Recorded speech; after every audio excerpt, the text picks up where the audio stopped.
नमस्कार दोस्तों, एस्ट्रोलॉजर कपिल मिश्रा में आपका बहुत बहुत स्वागत है। आज हम बात करने वाले हैं विशेष रूप से मित्रों, नीच भंग राजयोग कैसे बनता है।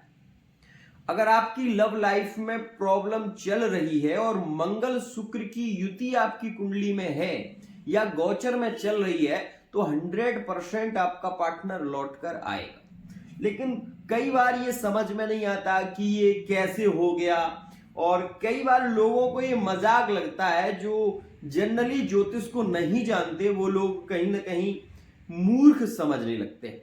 और ऐसे लोगों के पास में जब आप कुंडली दिखाने के लिए जाते हैं या कुंडली दिखाते हैं तो वो ये देखते हैं कि राहु पंचम भाव में है तो 100% ये संबंध नहीं चलेगा, संबंध ब्रेकअप हो जाएगा या पार्टनर रिटर्न लौट कर नहीं आएगा। लेकिन आज मैं आपको वो बता रहा हूं जो आपके लिए 100% लाभकारी है। तो सुनिएगा और फिर आपसे ही इसका जवाब भी लूंगा। तो सपोज आप ये देखें कि मान लीजिए विशेष रूप से कि ये राशि तुला लग्न की है। तुला हो गया, ये वृश्चिक, धनु, मकर, यहां पर कुंभ, ठीक है ना। अब मीन, मेष, वृष, मिथुन, कर्क, सिंह और ये कन्या, ठीक है। अब कन्या राशि का स्वामी बुध है, ध्यान से समझना। अब ये बुध, मान लीजिए कि ये बुध जो है वो यहीं पर बैठा हुआ है, ठीक है ना। ये नवम भाव हो गया। अब यहां पर बैठा है राहु, ठीक है। अब ये जो राहु है मित्रों, ये तीसरे भाव का राहु है, ठीक है ना। अब ये यहां पर दृष्टि कहां दे रहा है? बुध पर। तो ये बुध स्वराशि का है और ये राहु नीच का है, ठीक है। और राहु नीच का होकर उच्च पर दृष्टि दे रहा है तो सबसे ज्यादा बली कौन? बुध। क्यों? क्योंकि बुध स्वराशि का भी है और बुध अपनी राशि में बैठकर विशेष रूप से राहु को देख रहा है। तो राहु और केतु भी यहां पर बैठेंगे तो यहां पर राहु को देख रहा है तो राहु का नीच भंग हो जाएगा और जो राहु नेगेटिव प्रभाव देने वाला है वो 100% लाभकारी हो जाएगा। मतलब इसे हम नीच भंग राजयोग कहते हैं। अब दूसरा राजयोग मैं आपको बता रहा हूं। ये अभी मकर राशि में कौन चल रहा है वर्तमान के समय में? शुक्र। ये शुक्र अभी वर्तमान में चल रहे हैं, आप भी देख रहे होंगे, कई सारे वीडियो में आपने देखा होगा। यहां पर चल रहा है मंगल, समझ रहे हैं आप। यहां पर बैठा है शनि, शनि की दूसरी राशि है मकर। अभी ये मकर राशि में बैठा है कौन? शुक्र। तो शुक्र किसका मित्र है? शनि का परम मित्र माना जाता है। तो शनि का परम मित्र है और मंगल शनि का परम शत्रु है कि नहीं। लेकिन आप इस बात को भूल नहीं सकते कि कर्क राशि में पुष्य नक्षत्र है जो कि शनि का ही नक्षत्र है। ध्यान से सुनना, गूगल पर सर्च करना। मैं वो बात बताता हूं जो साले आजकल के एस्ट्रोलॉजरों की औकात नहीं है बताने की। तो जो मैं बता रहा हूं उसको समझो। यहां पर ये मंगल है, यहां पर ये विशेष रूप से मंगल शुक्र की युति हो गई। अब अगर ये युति यहां पर होती है, यहां पर होती है या फिर यहां पर होती है तो स्थिति क्या होगी कि आपका पार्टनर 100% थर्ड पार्टी या तो रिलेशन में होगा या लिविंग रिलेशनशिप में ज्यादा रोमांस, ज्यादा संबंधों में क्लोज होगा। ये चीज आपको समझ में आई।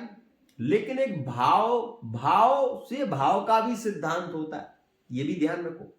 तो यहां पर जो बैठा हुआ शुक्र है ये चंद्रमा से बाधित है। मतलब यहां पर चंद्रमा बली होते हैं और विशेष रूप से ये शुक्र की दिशा नहीं है। लेकिन शुक्र राशि में जिसके बैठा है तो केंद्र और त्रिकोण, समझ रहे हैं ना, केंद्र त्रिकोण राजयोग में शनि है और शनि से जाकर शुक्र भी राजयोग कारक हो गया। अब यहां पर जो मंगल बैठा हुआ है ये 100% वर्तमान के समय में मैं आपसे कह रहा हूं कि तुला राशि वाले जातकों के लिविंग रिलेशनशिप में फिजिकल रिलेशनशिप के योग रहेंगे कब तक? 28 दिसंबर से और 22 जनवरी 2025 तक का जो योग बन रहा है वो तुला के लिए ज्यादा लाभकारी है, कुंभ राशि के लिए ज्यादा लाभकारी है, मकर राशि वाले जातकों के फिजिकल रिलेशनशिप के योग इसमें ज्यादा देखने को मिलेंगे, और ये कर्क राशि वाले जातकों के लिए भी 100% लाभकारी है। क्यों? अब इसमें क्या क्या लाभ हो सकता है ये भी समझो कि जब ये शुक्र यहां पर आएंगे तो कुंभ राशि वाले जातकों की जॉब की स्थितियां श्रेष्ठ होने लगेंगी, रुके हुए काम शीघ्रता से होने लगेंगे, प्रेम संबंधों में लगाव बढ़ने लगेगा, रिलेशन बहुत ही ज्यादा श्रेष्ठ हो जाएंगे, और लव मैरिज अरेंज मैरिज की स्थितियां भी 100% इसमें होंगी। ये जो मंगल यहां पर बैठा हुआ है ये किसी प्रकार से हानि नहीं कर सकता, इस बात का ध्यान रखना। ये वर्तमान में जो मंगल चल रहा है ये फिजिकल रिलेशनशिप मतलब शारीरिक संबंधों के योग ज्यादा बनाता है, इस बात को आप मान लीजिए। अब ये बनाता कब है? कई लोग मुझसे ये कहेंगे गुरुजी हम भी कुंभ राशि के, हमारे साथ तो ऐसा नहीं हुआ, हम भी मकर राशि के, हमारे साथ तो ऐसा नहीं हुआ। अब ये बनाता तब है जब आपकी कुंडली में मंगल और शुक्र ये दोनों ग्रह या तो दृष्टि संबंध में हो या फिर ये एक साथ में बैठे हुए हो। ध्यान समझना, अगर ये पंचम भाव में बैठे हुए हैं तो 100% आपके लिविंग रिलेशनशिप में फिजिकल रिलेशनशिप होंगे। अगर ये छठे भाव में बैठे हुए हैं तो थर्ड पार्टी में रिलेशन होना 100% संभव है। अगर यह मंगल शुक्र की युति अष्टम में है तो ऐसा व्यक्ति मैरिड होने के बावजूद भी थर्ड पार्टी रिलेशन में आपको 100% मिलेगा।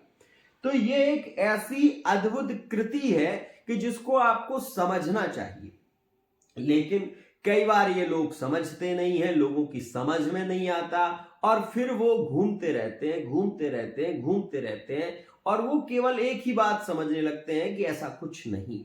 लेकिन मैं आपसे ये कह रहा हूं अपनी कुंडली को देखो, और अगर कुंडली नहीं देख पा रहे हो, आपका पार्टनर आपके साथ में धोखा कर रहा है, आपको कहीं ना कहीं ऐसा शक हो रहा है कि आपका पार्टनर थर्ड पार्टी रिलेशन में तो नहीं है, तो मैं एस्ट्रोलॉजर कपिल मिश्रा आपसे ये कह रहा हूं 100% ये मेरा चैलेंज है, अगर आपका पार्टनर थर्ड पार्टी रिलेशन में है और योग स्थिति में कुंडली में बना हुआ है तो मैं वो बताऊंगा जो होगा सच, सुनकर आपके कान फट जाएंगे। ध्यान रखना।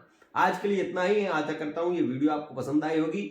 अगर आप मुझसे विशेष रूप से अपॉइंटमेंट लेना चाहते हैं तो आपको नंबर दिया गया, इस पर आप कॉल विशेष रूप से व्हाट्सएप मैसेज कर सकते हैं। फेस रीडिंग के माध्यम से, अंक ज्योतिष के माध्यम से और हस्तरेखा के माध्यम से भी आप अपने पार्टनर की रीडिंग ले सकते हैं। साथ ही साथ कुंडली के माध्यम से आपको एक सटीक जानकारी प्राप्त हो सकती है। आज के लिए